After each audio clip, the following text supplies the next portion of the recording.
más positivo. El espacio de BAC donde conversamos de temas que nos acercan al propósito de reimaginar la banca. Nos sumergiremos en un diálogo profundo sobre cómo estamos dando forma al futuro financiero a través de la convergencia estratégica de las personas adecuadas, la tecnología avanzada y los procesos eficientes. Bienvenidos. En la tercera parte de nuestra conversación abordaremos el tema de procesos y la preocupación que tienen nuestras empresas en Centroamérica enfocado en cómo transformar esos procesos financieros y de tesorería que vivimos en el día a día. Desde la perspectiva de Amazon Web Services y en su experiencia en el tema de transformación de procesos como un elemento crítico en el avance de una compañía.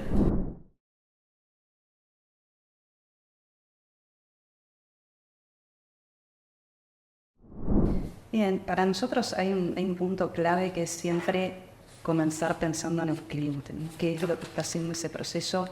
¿A qué apunta? Y a partir de ahí decimos trabajar hacia atrás, ¿no? ¿Qué es lo que debería estar haciendo y respondiendo a ese proceso?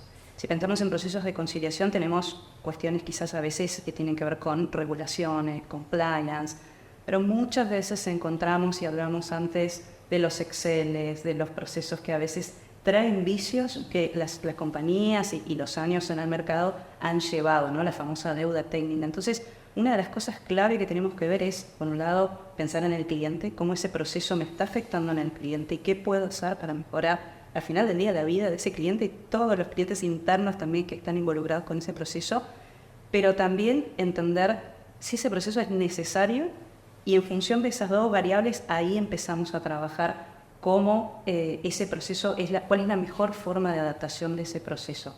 A veces vemos que caemos en la automatización de lo que existe, y aquí me permito parafrasear a Henry Ford, ¿no? El creador del automóvil, que decía, si le hubiéramos preguntado a la gente qué querían, hubieran dicho caballos más rápidos. Entonces, cuidado con el uso de las herramientas para resolver problemas que quizás acarrean problemas más de fondo y que dejan quizás a veces de lado cuál es la experiencia final de mi cliente. Todos los procesos van a impactar a mis clientes y hay que tenerlo muy en cuenta a la hora de definir. Soledad, y en ese sentido, cuando hablas de clientes, podemos hablar también de clientes internos. Entonces, cuando uno va a definir un proceso y existen varias áreas involucradas con intereses particulares que pretenden proteger,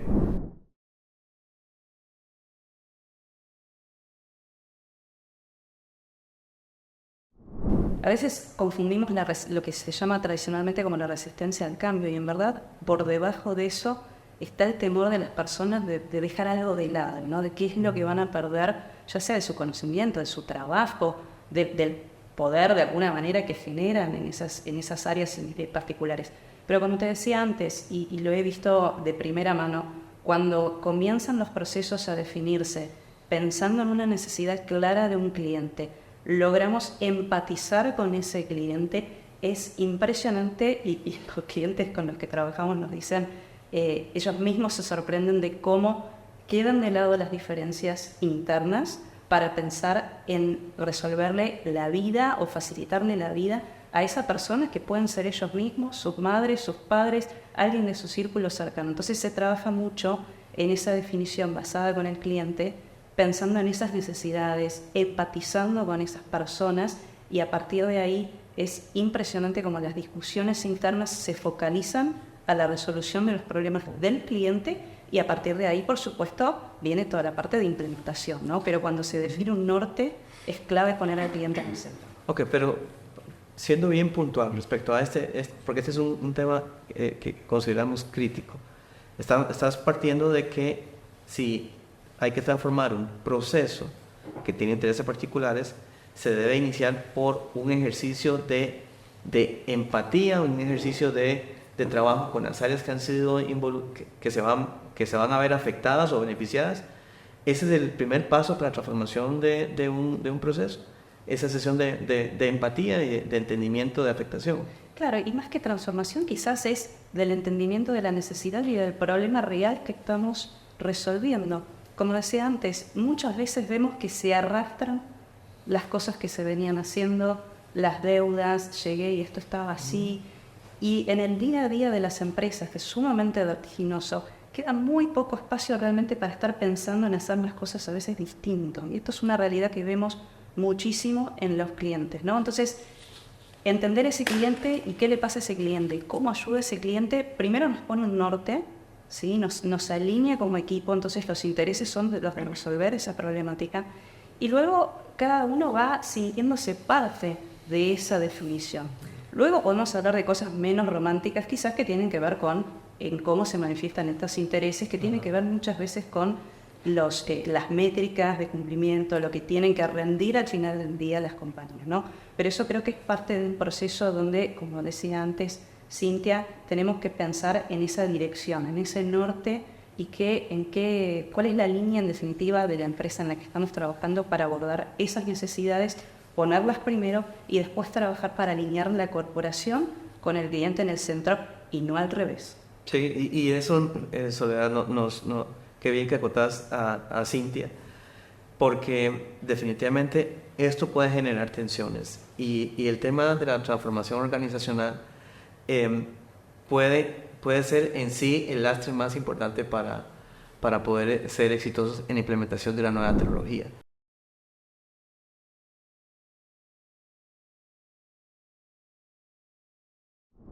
Es más fácil adoptar algo de lo que yo fui partícipe, ¿sí?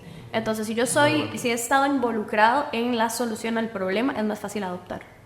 Entonces, eso primero. Y segundo, entender el proceso, ¿verdad? Ahora lo decía Melissa, no es mi proceso, es todo, cómo funciona el todo. Entonces, yo no puedo estar hablando solamente de mi proceso, donde empieza y termina, y eso es lo que yo hago. Si yo entiendo cómo afecta mis resultados a las tareas de mis otros compañeros, de la siguiente área y demás, eso me va a ayudar un poco con esta empatía, con la soledad.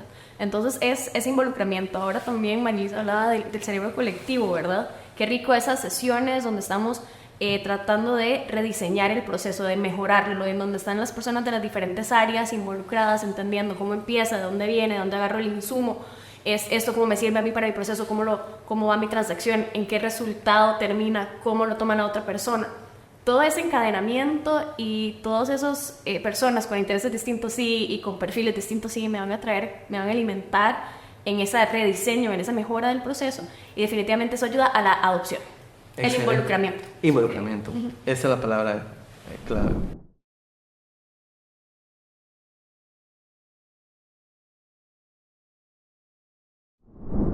Bien, es un gran tema, ¿no? El tema de los datos que viene tomando fuerza quizás desde hace varios años. Hoy lo estamos viendo con el emergente de la tecnología de inteligencia artificial generativa, ¿no? Que sin datos no podemos avanzar. Como decía antes, ¿no? Y siempre los datos tienen que estar orientados hacia un propósito. Entonces, y esas teorías creo que comenzaron hace mucho tiempo con el surgimiento de la Big Data, ¿no? Tengo muchos datos que hago data mining, ¿no? Entonces extraigo con mucho esfuerzo y veo qué hago con eso. La realidad es que eso no ha funcionado, es demasiado esfuerzo salir a buscar datos, vaya uno a ver si nos iluminamos y vemos qué hacemos con eso. Entonces, siempre, como decía antes, ¿no? Entender primero los objetivos de la compañía, entender los objetivos y qué es lo que puedo hacer con mi cliente, y a partir de ahí en realidad es lo ideal, ¿no? Entender primero el caso de uso y después salir a buscar la data que tengo disponible y de calidad para poder llevar adelante ese impacto. Y ahí hay una cosa que siempre veo en las compañías, porque es un tema bastante crítico, y cuando van a buscar los datos siempre pasa que se imaginan un montón de cosas, ¿no? Y entonces entramos en lo que llamamos la parálisis análisis, ¿no?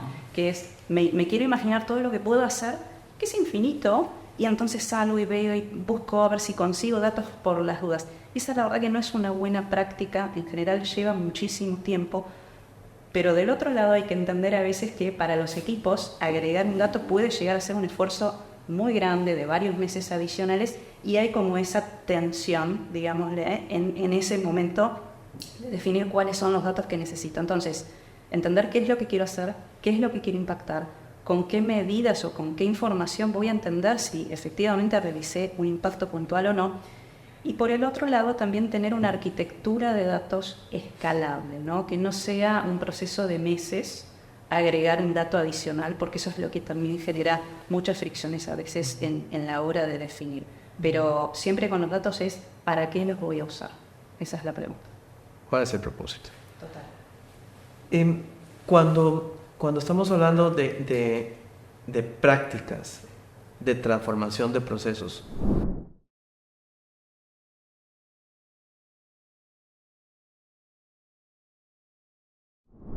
Wow. Por un lado, yo creo que hay tres dimensiones en la eficiencia o en la definición de la efectividad de los procesos. Por un lado, lo que tiene que ver siempre con regulatorio, ¿no? Qué es lo que puedo y lo que no puedo hacer, y dentro de ese límite poder empezar a trabajar. El segundo punto es, como siempre, hacer benchmarking, entender qué es lo que están haciendo otras compañías, con el agregado que en los últimos años es clave mirar qué es lo que están haciendo compañías quizás no de mi sector, sino de otras industrias. Y de nuevo poniendo al cliente en el centro, cómo los clientes en general, a los que yo voy a atender desde mi compañía, están siendo atendidos y su expectativa de servicio viene creciendo a partir de otros jugadores del mercado. Entonces, quizás ahí el punto es entendiendo la necesidad de esos clientes, cómo esos clientes reciben atención desde otras empresas, quizás de rubros totalmente dispares a los que pertenece mi compañía. Y el último punto o la última dimensión siempre tiene que ver con qué es eficiente en la compañía en la que estoy parado, ¿no? ¿Qué es lo que quiero medir? ¿Qué es lo que quería obtener como resultado? Las métricas típicas, podemos sin olvidarnos de la experiencia del cliente, ¿no? Net Promoter Score, Customer Satisfaction. Está tomando fuerza una relativamente nueva que es el esfuerzo del cliente, ¿no? ¿Qué tanto esfuerzo le genera al cliente acceder a una cierta funcionalidad?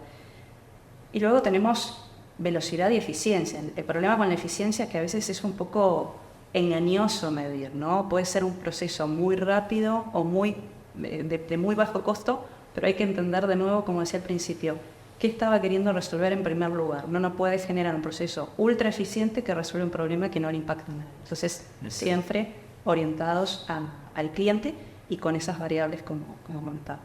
Y por último, y creemos que es uno de los elementos que a muchos de nuestros empresarios les genera duda a la hora de dar ese paso hacia un proceso automático digital, y es el tema de la seguridad.